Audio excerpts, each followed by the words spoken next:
Hey, what's going on? Welcome to another hat episode of AngularAir. I'm your host, Justin Schwarzenberger, and today we are going to be talking and checking out leveling up your Angular skills. So let's get after it.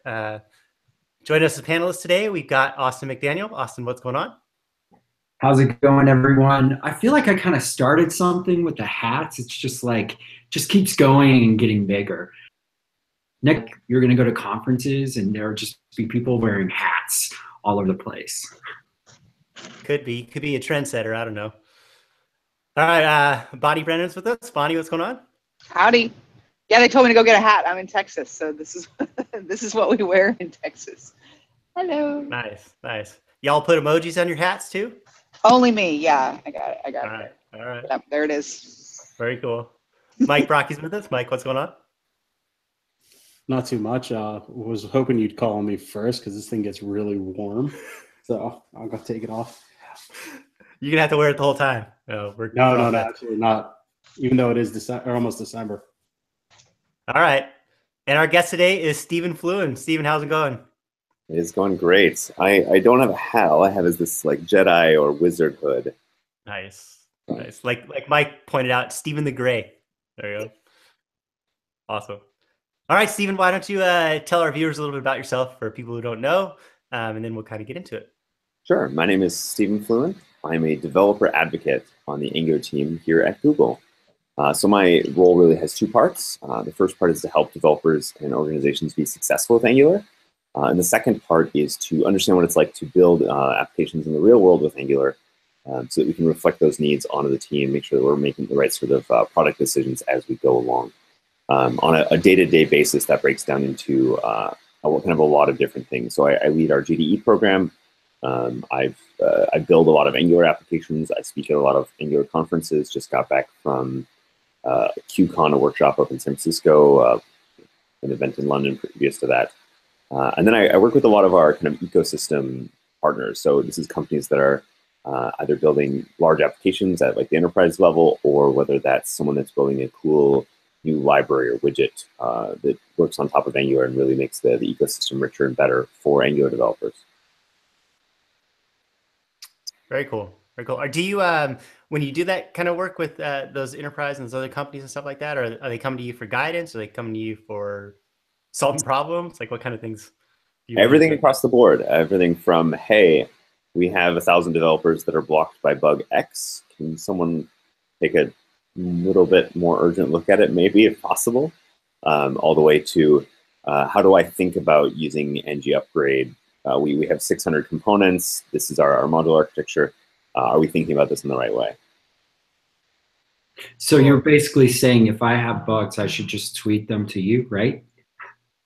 Yes, and there is a very small chance that I will be able to help and get that elevated. But I mean, in general, so one of the things that we think about a lot is scale, right? So how can we do the most good for the most amount of developers as fast as possible? And so, for example, engineers can't be working all day with the community. They can't be talking all day at events. And so part of my role is kind of being a multiplier where if I can ask them once this crazy, interesting question about whether change detection is depth first or breadth first, then I can be a multiplier and I can be a megaphone for those sorts of concepts and questions in the future for other developers. And then hopefully I'm also there helping to make sure that that's making it into our kind of standard story in terms of whether it's a new feature that's being announced or a document that developers are going to refer to ongoing. So if you have lots of developers that are affected by an issue, yes, I am here to help. Nice, nice. Do you feel that a lot of the teams and the people that you contact and work with on this stuff, that they understand Angular and get Angular, and then they're just trying to kind of take it to the next level? Or is there any bit of confusion around Angular? Like, do you see people maybe not using it correctly? Or so what I'll say is that we released Angular, kind of the first version of this newer generation, version 2.0.0 in September of 2016. And since then, Angular has started becoming kind of a really, really safe, good, happy choice for a lot of developers. It's kind of like we used to be the cool kid on the block, And for a little while we weren't. And I like to think that a lot of developers feel awesome having chosen Angular. And so that's kind of the world we're in. But what I say is that there's also this kind of silent majority of developers out there who they're still writing AngularJS. They're writing in other technologies. And they're starting to get up to speed for the first time on Angular. But that path is actually pretty well worn. I mean, in terms of our tutorials, in terms of like, we have some really great talks at conferences that are available on YouTube. There's a bunch of companies trying to produce kind of beginner content. And so I feel like the kind of millions of developers that are still coming on board with Angular and getting up to speed, they've got some really great content. They've got a lot of great support. And what's happening now is we've always had a really awesome early adopter community. So developers that are on the bleeding edge and trying to try out, taking a look at every commit that Mishko makes to the repo. But we have this really nice kind of middle ground of developers now where they understand the Angular concepts, and now they want to just build better applications. They want to more holistically kind of take advantage of all the tools that we're offering, all the cool ideas, all the things that we've already thought through, and benefit their applications for that. And so when we're thinking about kind of future content for conferences and for events, we're trying to spend less time on the beginner journey and like what is a component, and more time on how does lazy loading affect the file size of my application, or should I be considering server-side rendering, or what's a PWA? Those sorts of questions where we're a little bit ahead of the curve for a lot of developers, but we think that we can help bring them into the kind of modern web and really help make them better developers. You mentioned earlier, Angular seems to be the choice for like the safe and like happy path. Can you like explain that a little bit more? Like, what do you see like people really like, Sure. choosing Angular for type thing? Sure. So I see people choosing Angular in a lot of different contexts for a lot of different use cases. It used to be that it kind of started at the big company level. So I have 100 developers, I have 50 developers. We need a way to be productive and write code that's maintainable and understandable. So we've got TypeScript, we've got all these kind of scaled tools, the nice declarative template syntax. But now we've made it so much easier for kind of everyone to get on board with Angular, with our CLI and with our focus on that. That I think over the last 12 months, we've seen a real transition where before everyone was like, okay, this thing was just released. What's the future for it? Are they going to rewrite it? Are they going to break all my code every time? And now we have over a year of track record where that hasn't happened. We've released major releases. Updates are easy. All your knowledge is still applicable. And then you can kind of keep getting better every day and kind of, in a lot of ways, return the focus back to your job. And Angular is just there being awesome. Very nice. Very nice. So it's good thing that we're doing this show right now. Everybody kind of tuning in because talking about leveling up your skills and things like that, taking that, going from beyond the basics to what are some advanced things that we can do, right? And people are going to get that hopefully right now. Sure. Yeah. So I'll kind of dive in and we'll see how this goes. You guys tell me if this makes sense, but I wanted to basically just build out an application here live, start with some basic stuff, and then kind of get more and more advanced as we go and see how far we can get in the available time. Oh, live coding, yeah. So danger. But basically, I want to kind of go through a few sections, and there's a few technologies that I talk about when it comes to being an advanced Angular developer. And advanced is a really tough term because it means something very different to everybody. For some people, just using Angular at all is advanced, right? Because they're not as up to date on web technologies in general. But then for other people, it's like, oh, how do I use multi-providers as part of the dependency injection? Or I want to replace injection token with a custom implementation. Can I do that, right? I'm really targeting more towards the kind of middle of that line. So people that have been building apps with Angular, so they know about components, they know about inputs, outputs, they know about services, all these things. And then I want to give you some kind of tricks that can make those things even better, and maybe explain along the way some of the whys of why we do some of these things. So let me share my screen here. All right. Can you see this? Yes. I assume that's good. All right. So this is a brand new Angular application that I just scaffolded out. So I used the CLI, I ran ng-new, and then I ran ng-serve. So in the background, we should have a couple things. We should have localhost 4200 here. And then in our IDE, we should have a standard CLI application. I explicitly didn't choose any options here because I wanted to kind of really go through from scratch in terms of adding these things to an existing application. So the first thing I do whenever I build an Angular application is I add the router module. You guys can just make fun of me in chat whenever I make dumb mistakes. That's going to be half the fun, I think, here. There are no dumb mistakes here. There's going to be a few of them, though, and I'm going to need your help to find them. There'll be challenges. Okay. It's a demonstration of debugging. Yes, yes. How easy and or hard Angular is to debug. So now I have a simple application with empty router, and then what I'm going to do is I'm going to use the CLI to generate out a few things. I'm going to generate a new home component. I'm going to generate a about module, and then I'm going to CD into that module and generate another component. Okay, so we've created a lazy loaded module. We've created a client route, or a synchronously loadable component. And so this should have been added. So we got a declarations, got it in our imports. And so now I'm going to add a couple configs here. So I'm going to say for the root path, just load the home component. Sometimes you just have to trust the autocomplete. So there's two mistakes I make in every live coding demo. Number one is I fight with the IntelliSense a lot. And then the second is that I forget to save files. Okay, so what I've done here is most people are familiar with Angular routing, but the magic here is for the second route, instead of routing to a component, I'm going to route to a module. And so what I'm going to use is I'm going to use the path to that module. So about.module, and then I'm going to use the symbol name about module.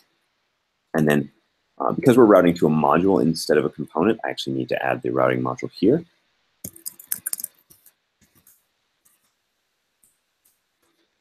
We'll import that form. I'm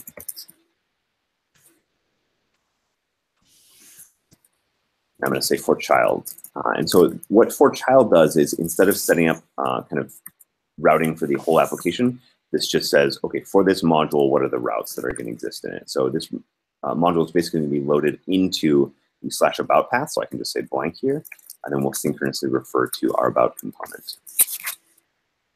So the last thing I need is a kind of a dummy navigation. Yeah, go ahead.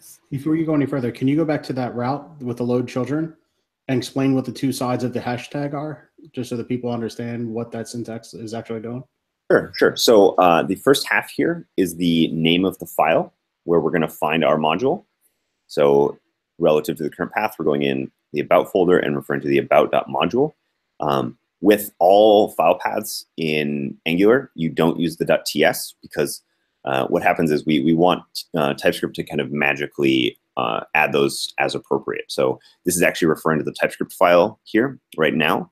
But after compilation or after transpilation from TypeScript down to JavaScript, this will refer to the JavaScript file. So we just leave the file paths off when we're using a CLI because of that kind of switching between TypeScript and JavaScript, which I don't have to think about. And so the tooling does a really good job of that. And then the pound sign here, the octothorpe, I think it's called, we have the symbol name. So if I look in the about module, I see about module. So if I change the symbol name, I would need to change that string. And the reason it's a string is because we need to refer to it in a way that can be loaded asynchronously. If we refer to the symbol here, then all of the code for about module would kind of need to be loaded synchronously into this module, and it would kind of bloat up our application.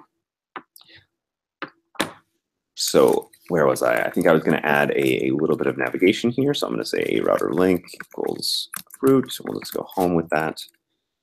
We'll say a router link equals about. All right, and then I need to add my router outlet so we know where to render the routes that we've got. And so I've just coded out a basic application with a few different components. And hey, look, it already works. So level up, home, about. Apparently, I did not make one a router link. Home works. See if about works. Great. And so the real magic here I did as a developer is that I took all of the code for the about module out of the critical path. So if I look at the networking tab here, what I'll see is that we only load the about module when we are on the about route. So when I'm here, you're not going to see the about module. And then as needed, we load it. So as soon as I navigate to the about, we go and fetch that in the background. So that's actually, so most mid-level developers know about the automatic code splitting that happens from the CLI and the ability to lazily load routes. But one of the things that they probably don't know about is that the full route method here can actually take something else. And so what it can take is a preloading strategy. And there's a strategy that comes out of the box called preload all modules. So what this does is this still takes the about module, this still takes the about module out of the critical path for rendering.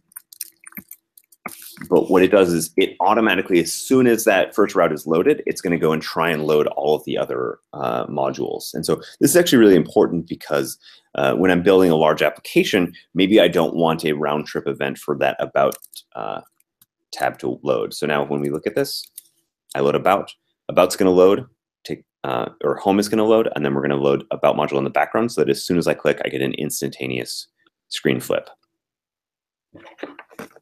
Any questions about that? Can you talk about when you'd want to use that versus not want to use that?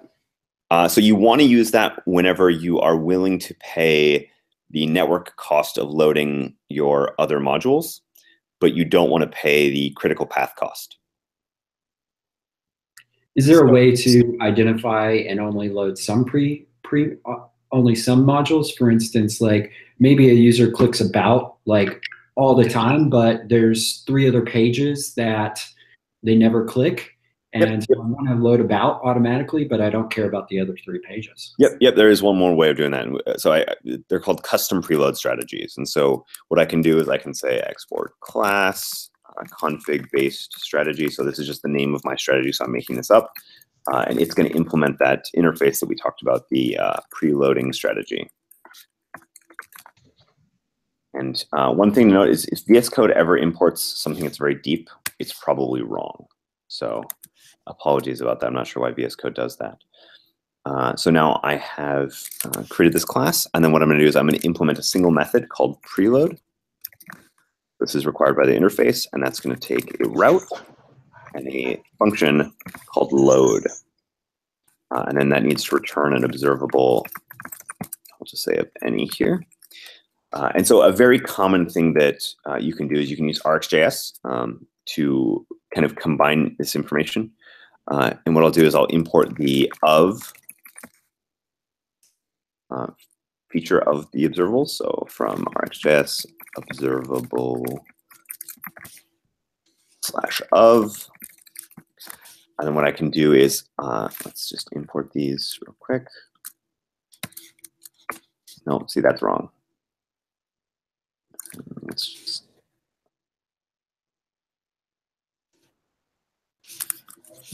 sorry, imports are hard. I believe it's from RxJS add observable. Stephen. Not anymore. Really? And I'll talk a little bit about that because we've kind of leveled up our use of RxJS for a couple of reasons. So if you can remind me to come back to that, we'll give that a try. So here I want to just return route.data. And then I want to check if the route.data.preload will load. Otherwise, we'll just return an empty observable. So what I'm doing here, let's just make this an any, just get rid of the errors for a moment. What I'm doing is the router is basically going to ask my preloading strategy, my config-based preloading strategy, which modules it should load. So it'll hand it a path and say, should I preload this? And so what I can do now is because I can get at the route data, I can make a new option called route.preload. I should say data. So what I can say here is data preload true, or I could say data preload false, and I could set that on every single lazy loaded route that I have. Let's ask the auto formatter to make this a little bit prettier. Okay, Another advanced Angular tip. So there's a really fantastic extension called Angular Extensions, or Angular Essentials by John Papa. I highly recommend you install it if you're using VS Code. And it installs a whole bunch of really helpful snippets and things like that.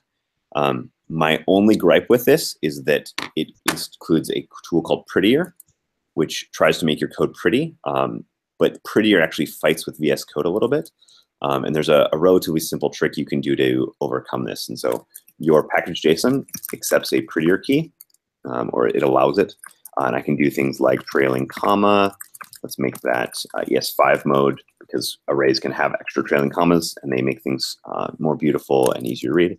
Let's not fight about tab width here. Let's just call it 2. And then one of the important ones, single quote. So TSLint really likes single quotes. I'll make that true. And we'll just leave print width the same. So now that I've configured Prettier, when we reformat this, much better. Okay, so now Prettier and my tsconfig aren't fighting. So you can see I've got a new data attribute here on my route, and I'm saying preload true. I could set this to true, false. I could set this based on some user information. I could really do whatever I want to define this custom preload strategy. And another thing, while you're talking about like route data, like you can put all kinds of metadata about your routes in there. One thing I like to do is put like page title information in there. Yes, you were just going there. Yeah, so there's two things that I, in my applications, I almost always do. I create a title, and I create something that's totally custom. I just invented this called depth. And the reason that I use depth, obviously page title, we set that to page title. And the way that I often do that is I would just listen for navigation events as part of my root module. And then whenever a navigation event ends, I load the page title from the route that's currently loaded, and I set that page title using the title service. But then I set depth because I find that hierarchical animations are really important for communicating where a user's at within an application. And so by setting, instead of saying, okay, here's the 50 pages of my application and the custom transitions I want to make between every page of my app, I say what depth is a page at, and then I have it render a kind of left or right wipe based on where they are in the hierarchy. So if I'm descending the hierarchy, we're going to get this nice, everything comes in from the right, and the current content goes off to the left. And if I'm going the other way, it comes in from the left. And it just basically says, yes, you're going deeper, yes, you're going shallower in the kind of hierarchy of my application. Nice. Can you also describe really quick the difference between data and, say, resolving data for the routes? Sure. Because I So think that data is explicitly data about the route, whereas resolvers are useful for fetching data that's being used from within the route, from the component or the module that you're loading. So is data a convention, or is data like a reserved keyword that you should put all of your route data in?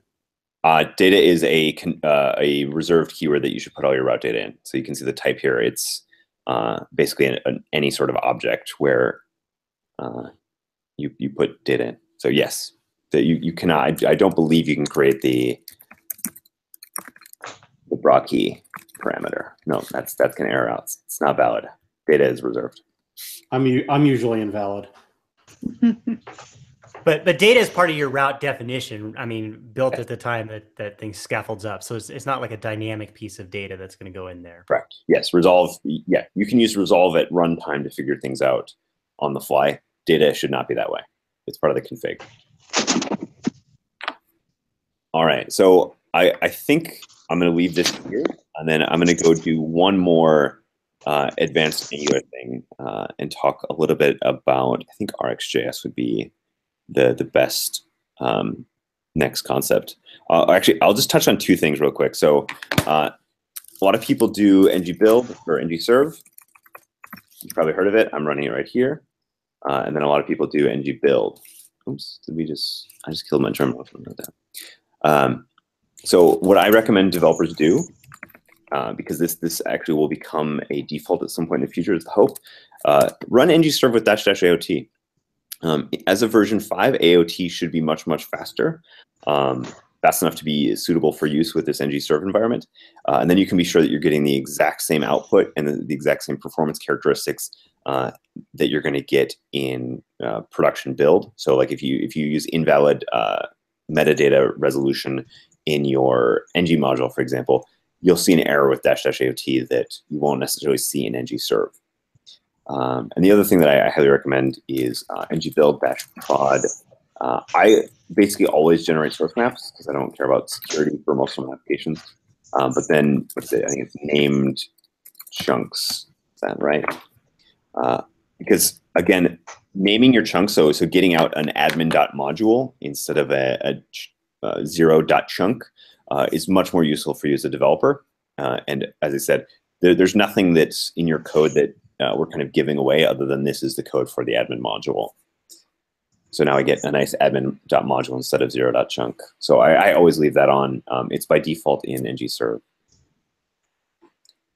All right. Oh, the reason I do source maps is because then I can get out this very nice source map explorer. So if I do another build with source maps, what I can see is if I use a globally installed tool like Source Map Explorer, I can see where all my file size is coming from.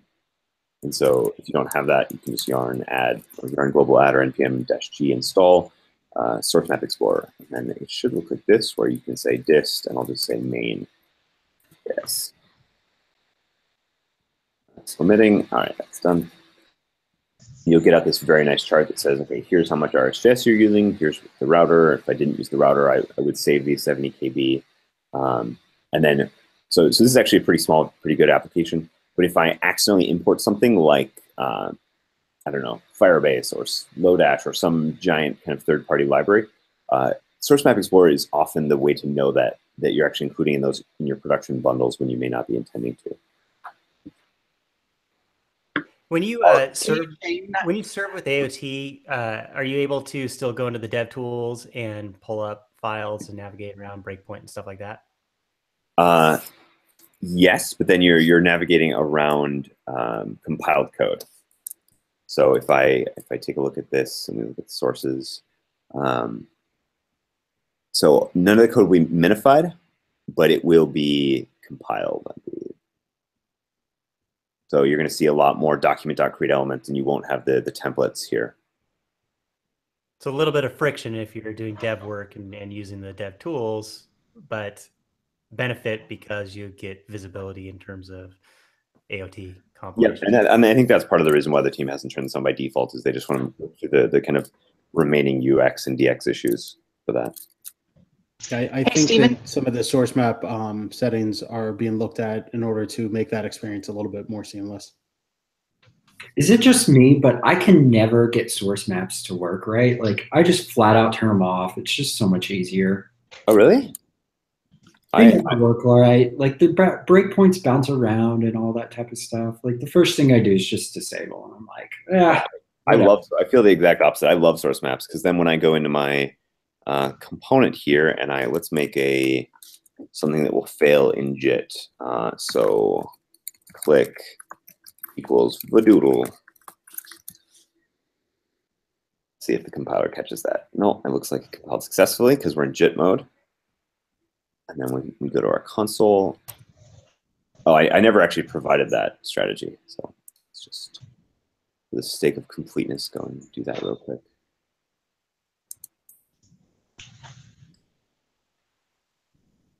All right. So we're throwing an Angular error, and it's killing the whole page here. So let me preserve the log and do that again. So when I click on this event, oh, are we in, did we never refresh since going into dev mode?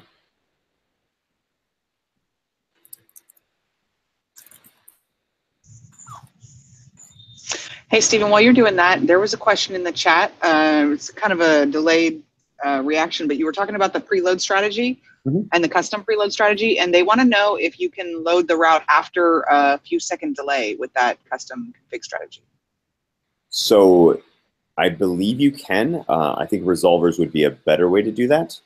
No, okay. So if I was confused. So if you are trying to say, hey, whenever this route loads, make it wait 2 seconds before doing something, that would probably be a resolver, right? If you need to go fetch a piece of data or resolve something synchronously.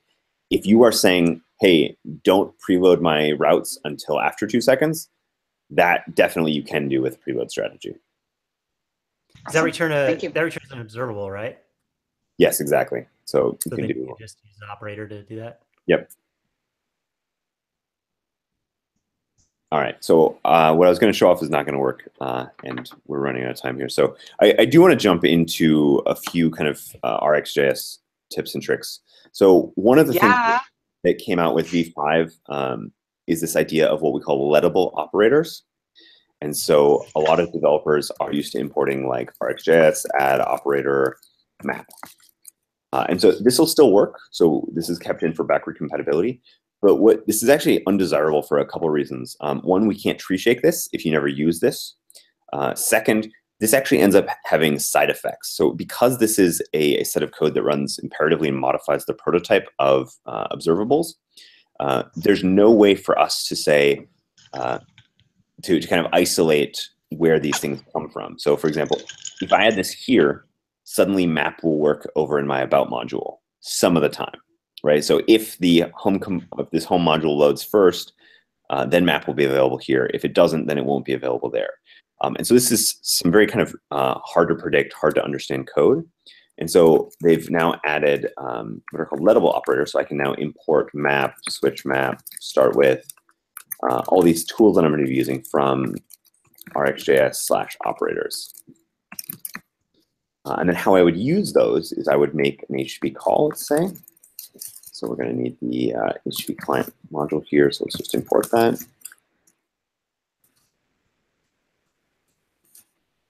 I'm just going to make a simple HTTP request first. So we need to provide this. So we're going to import the HTTP client module.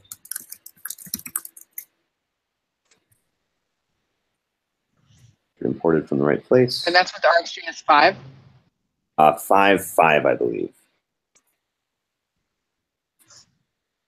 So the version that we recommend use with Angular, and I think we require it, is 5.5 and above, 5.5.2 and above, to be super specific. And so, yeah, these lettable operators come with 5.5. So now we've got HTTP client, so we can make an HTTP call. So I could make like a list of repositories, and I could say this.repositories is equal to HTTP get. And then what we'll do is we'll just pass in a path here. I usually keep this handy. There it is. So this is a path to a GitHub API request that gives us a list of Angular repos. And then let's render this out to the screen. So let's say div for let repo of repos, async, repo.name, repo.description. So this would be great, but our API is not shaped like we want it to be. If we take a look at this API, we actually see that we don't want the full result set. We want the items array from it. And so we need to use the map operator. And so normally you would just say .get.map. But instead, now that we've got these lettable operators, which are tree shakeable and code splittable and all these kind of nice properties, I'm going to use the pipe method, and then I'm going to say map response to response.items. So that pipe operator is how we use multiple operators. So I could do multiple maps here. If I just have the comma, I can say map dot. And we'll see in a second how I can use this with other operators. Let's go ahead and see if that actually worked. So theoretically on screen, we should now see a list of Angular repositories on the home page. There it is. So our HTTP call is coming in. We're mapping the stream of data. And because we're subscribing to it from the component, everything's rendering fine. So the two advanced strategies I want to touch on kind of quickly is I'm going to give a dirty, simple caching strategy. Because this is really cool, but what if I want this to work without waiting for the network? So what I'm going to do here is I'm going to create a subscription. So normally you would not do this. Normally you would do this in a service. But so let's just assume I'm doing this in the service. So I'm going to subscribe. And so this is going to be an item list. And then what I'm going to do is I'm going to take that item list, and I'm going to say local storage cache our item list cache equals item or JSON.stringify item list. Now what we're doing is every time we get a new item list, so every time this HTTP call completes, we're going to save the results. And then what I'm going to do is I'm going to redefine this .repos to be this .repos.pipe. I'm going to use this starts with operator. And then I'm going to say, I want you to start with local storage item list cache. And actually, we need to JSON parse this. And if you don't have that, just give me an empty array. So again, I'm redefining this observable of repositories into being a new observable that starts with the value from local storage. Oh, I've got a linting rule that's telling me not to do this, but I think we'll be okay. So again, I'm saying here's a stream that fetches this data from the web. Whenever that data finishes, store it locally. And then whenever someone from the UI asks for this thing, immediately synchronously give them a copy from local storage if we have it. And then as soon as the request from the web has completed, replace that. So that's this really nice start with operator. So what we should see, and I don't want to turn my network down just because it might mess up the Hangout. What will happen is this will load synchronously first, and then as soon as the HTTP call completes, it will replace all the results transparently. And so as we start building kind of more and more of these offline applications or kind of resilient applications that are capable of not being affected by network requests, this is a really cool strategy that I personally use with basically all of my HTTP calls because it's very automatic and very kind of easy to understand what it's doing. Any questions about that? And one other strategy you could do for that would be like service workers, right? Like you can cache the response from service workers and include that in your payload, if I'm correct. Yes, you absolutely can. So service workers are another advanced topic. I don't know if I have time or if you guys want me to try and dive into that. But service workers are a really powerful set of new APIs that basically collect us from, instead of these idea of like a bunch of single pages or sites, we're building a full application that the browser and that the internet at large can understand. And so the kind of, this is how you get things like the coloring of the toolbar in Chrome on Android. This is how you get add to home screen prompts for your web application. And then we get a couple really cool important APIs. The first is the ability to proxy all network requests. So because you can now set up a service worker to cache all of your assets, so whether it's HTTP calls, whether it's your main.js bundle, things like that, you can proxy those so that the user can access your application, your web application, even when they are offline. And so the service worker can handle all of your application code. It can even handle static files you can generate. If you need to do something like caching of process data, then a strategy like this can give you all that offline capability as well.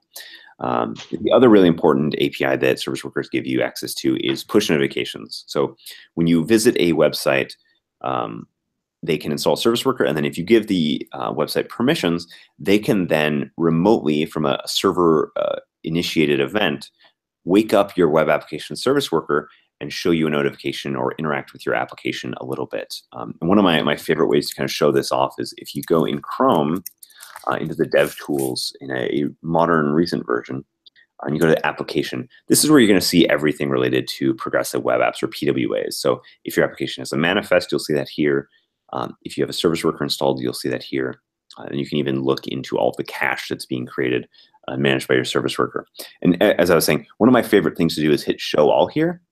Because people are always kind of shocked at how many websites are already using service worker. So all of these sites were just kind of random sites that I visited. I didn't have, as a user, ever have to make a choice to install these things. But these apps were allowed to install a service worker, and then the browser is protecting me, ensuring that the service worker is not using too much memory, using too much disk space. And just because browsers have such good security, Chrome in particular, these applications aren't able to kind of do anything malicious, right? They can only be served over HTTPS, so you know they're authenticated. And then the app has these very nice APIs that allow you to kind of progressively enhance the experience you're delivering to users whenever the browser supports it. Could you touch briefly on web workers and like what's the difference between a service worker and Sure. web worker? Let me stop screen sharing here if I can find the button. There we are. So service workers are actually just a special class of web workers. And so web workers are, as a lot of us know, it's basically the first time we were able to get access to a second thread as part of JavaScript. But in getting access to that second thread, we gave up direct access to DOM, for example. And service workers are the exact same, where we get a brand new thread of JavaScript with its own life cycle. But then service workers, because they're this special type of web worker, they get access to these other APIs. And so are there use cases for people building Angular apps and using web worker like that we could divine? Maybe. Yeah. So I mean, service worker is probably going to be the most common use of web workers. But we also see that a lot of Angular developers are building applications for desktop. And when you build an application for desktop, there's a really cool technology called Electron, which basically ships side by side a version of the Chrome browser, Chromium, and a Node instance. And because you have both of these things, and because they can communicate, you can run some of your application on the Node server or in a web worker, and then you can do some of the run some of your Angular application, the DOM-focused stuff, in the browser. And this gives you a couple neat properties like access to the file system, which is not something we typically get with a web app. The other use case that we talk about for web workers is the idea that by taking your JavaScript processing, let's say you want to do some traveling salesman or complex problem where you need to run a lot of code, or you're doing encoding or SSL or something like that. If you take that off of the UI thread, because JavaScript runs on the UI thread, you can dramatically improve the feel of your application so that things like scrolling or re-rendering or click events don't get interrupted by all that background processing. So web workers are, I'll say, still rather nascent. Not a lot of developers are using them. But on the Angular team, we're looking at ways that we can make it simple and easy enough to take advantage of web workers so that developers get the benefit without having to go do a whole bunch of work. And this is kind of a recurring theme from the Angular team right now is we want you to write Angular code the way that you're writing Angular code today. And then we want to start kind of as automatically as possible, make your code go further, whether that's projects like shipping your code as a custom element, so like a self-bootstrapping standards-based custom element with our Angular Elements project, whether that's adding service workers on top of it so it works offline and caches and all these sorts of things, to Angular Universal. So these are all projects that exist today, but I see us going even further in the future. So this is not something we started. We haven't even started designing any of these things. But for example, WebAssembly. This is a really cool technology that lets you run more code closer to bare metal. Because Angular has a compilation process and because we're so kind of opinionated about the whole tool chain, theoretically, there might be a future universe where we can say, yeah, it makes sense to ship WebAssembly, and we'll just turn that on for some parts of your application. Or another example of this is we've had kind of ES 2015 or module ES 2015 modules or JavaScript modules for a while now, and they've been taken advantage of by tools like Rollup and Webpack. But it wasn't actually an API that was implemented by the browsers. But just this year, these APIs are starting to be implemented by the browsers. Now, they actually look different. So how you resolve paths, how you load these things, when you load them, is different between doing it at build time versus runtime.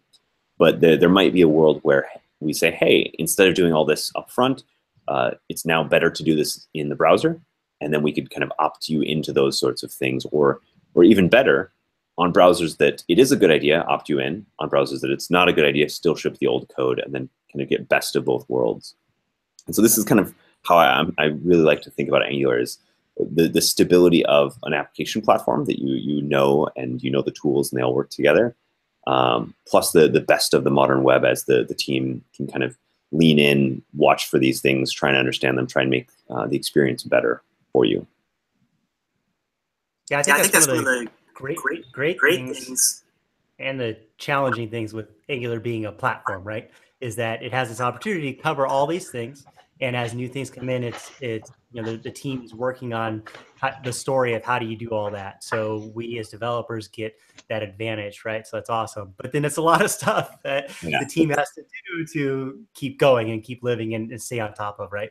We're taking that on for you. I've a whole bag full of examples. Here's another one for you. In version 5 that we just shipped, we shipped a new service worker. We haven't announced it yet because the tooling is not yet ready in the CLI. But we have this new service worker, which we basically rewrote from scratch because we had a service worker previously, and there's also awesome tools from the Chrome team like Workbox. But what we found is that some of these tools break developer expectations. And so, for example, if you add a service worker to your application, when you hit refresh, your application isn't going to actually reload. You're not going to get the latest source code. What's going to happen is your browser is going to ask the service worker for the source code. And if you haven't closed all of the tabs pointing at your app, service worker by default is not going to shut down and reinstall the new one. And so it's not going to update its files. And so this is something that if you've never worked with service workers is really non-intuitive. The fact that refresh and empty cache doesn't actually get me the latest version of my files.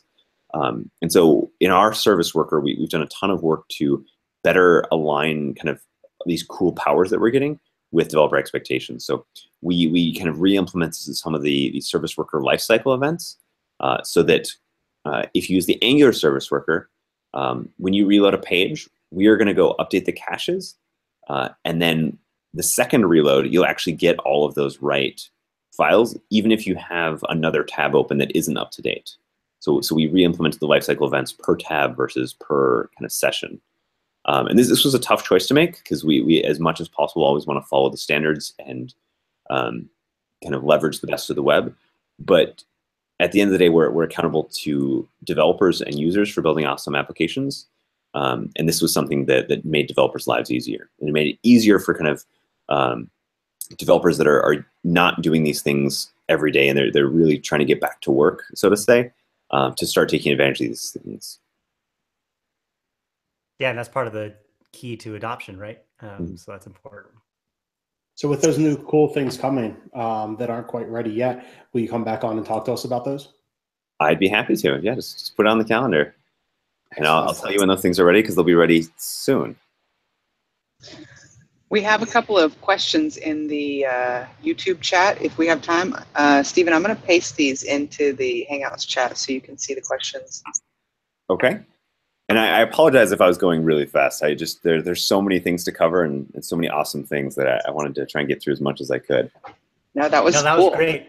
And everybody can watch the video and pause it, so no problem because it's recorded. So YouTube supports like 0.5 speed or 0.75 speed. Yeah. I love those little tricks that don't take very. It's just like one line of code, like the preload, and it just is so easy. Yeah. So question number 1: what about Angular language service for VS Code? It's no longer working in V5. I have not heard about it not working in V5. That's actually a surprise to me. I have it installed and I believe it's working, and I'm on V5. So if there is an issue, I think that might be an isolated thing because I don't have any problems, and then the commenter right underneath that said he wasn't having any problems. So the person who wrote that, you might just go check and see if maybe it's something about your environment. Yeah, I mean, check your versions, and then if there is a valid bug, file an issue, or asking the Gitter if you're having trouble, things like that. There's lots of really good community resources. The second question is, please tell us about FlexLayout. Is it maintained by Google? What's the roadmap? So FlexLayout is a bit of a standalone project. It is supported by Google in order to build out some of the same features that we had in AngularJS for layout. So using kind of a programmatic style for making a page responsive to different screen sizes and things like that. I would say I'm not actually up to speed on its roadmap, but for the most part, one of the things that is kind of interesting is when I talk to Angular developers, a lot of them are looking for an Angular way to do everything. They want an Angular way to write CSS. They want an Angular way to lay out their pages. They want an Angular way to be responsive. FlexLayout is a really good project, and there's a lot of cases where you need Flex layout, the kind of component or the set of directives from that FlexLayout project. But I would say, take a look at the project holistically and say, do you need to use a directive and make it Angular style, or could I just be using display flex? I think a lot of developers learning things like display flex, it's another tool in your toolbox that makes you a better developer. And it will actually allow you to solve some problems that FlexLayout can't solve for you. And so FlexLayout is going to continue to exist. I don't know about the roadmap. It's supported by our team. But make sure you're using it in the right places where you need more of this programmatic inference of like, hey, based on the page layout, based on the user size, how do I want to respond to the page? If it's just pure presentation, just show things in columns, definitely just check out the kind of bare CSS display flex. I shout out to FlexBox Froggy, which is one of the best tutorials that I've used for learning FlexBox. And we had an episode on FlexLayout not too long ago, so I would definitely go back and check out that episode. We had Thomas on talking about it. Yes, Thomas is awesome. It was like an hour and a half long. We kept him here. He kept going and going. So it's a great episode on FlexLayout. You can just go to angularair.com and see a list of them. You'll find it there. And hopefully I've not misrepresented. So I have not been as involved with FlexLayout project. I think that's a good point that you make, right? And as part of the challenge of Angular being a platform is how much do you cover, right? How much does the team put into all those spaces? And yeah, I mean, like it's really funny comparing AngularJS to Angular, so the older generation to the newer generation. Angular is actually a lot simpler than AngularJS was. What we do is we just lean on the modern web more. So you have to go learn ES 2015. You have to know about imports and classes. You have to know about bundling and all these things. So one of my favorite expressions is Angular apps look day one like AngularJS applications looked after 2 months, right? Because you would throw a script tag in, and then you say, oh God, I should refactor this into multiple files. Okay, now I want something like TypeScript. Now I want to concat and minify. Okay, well that's not enough. Now I want to uglify my application. Like we would do all of this work to make good AngularJS applications, but Angular apps look like that from day one, and I think that's a really exciting thing that I've heard from a lot of people that like they feel like learning Angular made them a better developer overall, which was I think not an intentional thing, but we'll take it. So before you go, I have a question for you. What is the future like? What does that look like? Is there anything big coming that's like you can give us, a little peek about or something like that? Sure. So in general, we're actually an open source project. So we're pretty public about everything. I mean, we talk about things at conferences. We talk about things at events. So there's not really a lot of secrets. So I think this trend of smaller, faster, easier to use is something that we're really continuing, and something that we're kind of doubling down on is how do we make your apps better with the existing code you're writing. So I think you'll hope to see some of that.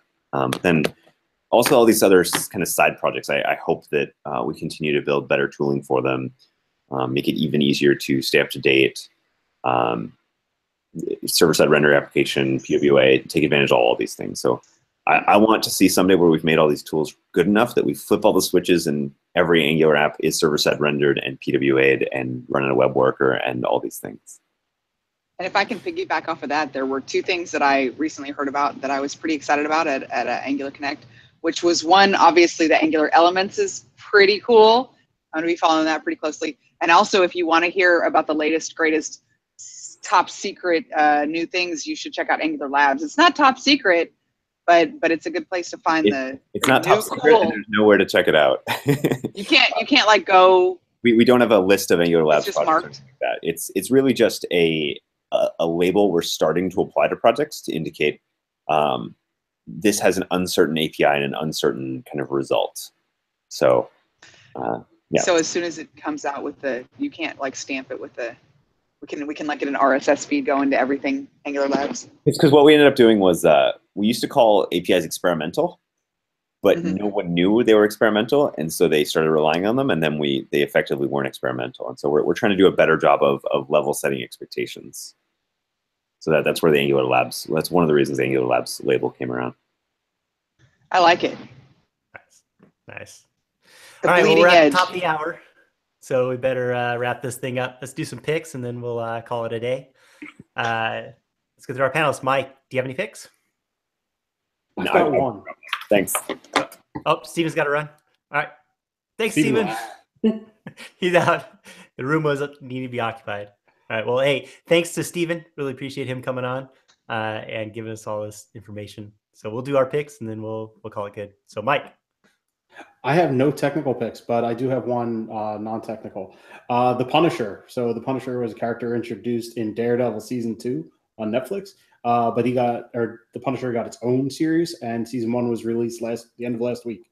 So check that out. I'm excited to watch that here over Thanksgiving break. Nice. Nice. More things for the queue, right? All right, Austin, what do you got? Yeah, I've got a couple. So SQL Studio was released by Microsoft like a week or maybe 2 weeks ago. But I was looking at it today and I noticed that it's actually an Angular app. And so if you have not downloaded that app, it's a pretty nice Electron Angular app that you can download to like Query SQL or MS SQL, Postgres, and a couple other ones. But the really cool parts of the code, since it's all Angular, you can kind of dive in there and check out the directives and whatnot. Another one I have is Team Discussions by GitHub came out, I think it was yesterday or day before, which allows you to like it's basically like a forum for your open source project where your team can like either privately or publicly discuss, upcoming topics and things like that. Something that GitHub's been needing for a while, I feel like. And then another one is Bazel is a alternative like build engine that you can use to build Angular. And the awesome team at Narwhal put out a post about that on how to use Angular with Bazel. That's it. Cool. Bonnie, you have anything today, or? I do. I didn't have one, but I actually did because I came up with one. So I don't know if you guys remember Dave Geddes. You should remember Dave Geddes because he's super fun, and he's one of the organizers of ngConf. And he did FlexBox Zombies, which I found really cool not that long ago. So he just released CSS Critters. What is it? Grid Critters. So if you liked FlexBox Zombies, you will love Grid Critters and go check it out because he's just super fun. I love that guy. Nice. All right, I got two. But it's not. You don't know your. Sorry, I was gonna say you don't know you're learning. It's like a video game. Like it's not actually like a tutorial. It's like playing a game, but you learn on the fly by accident.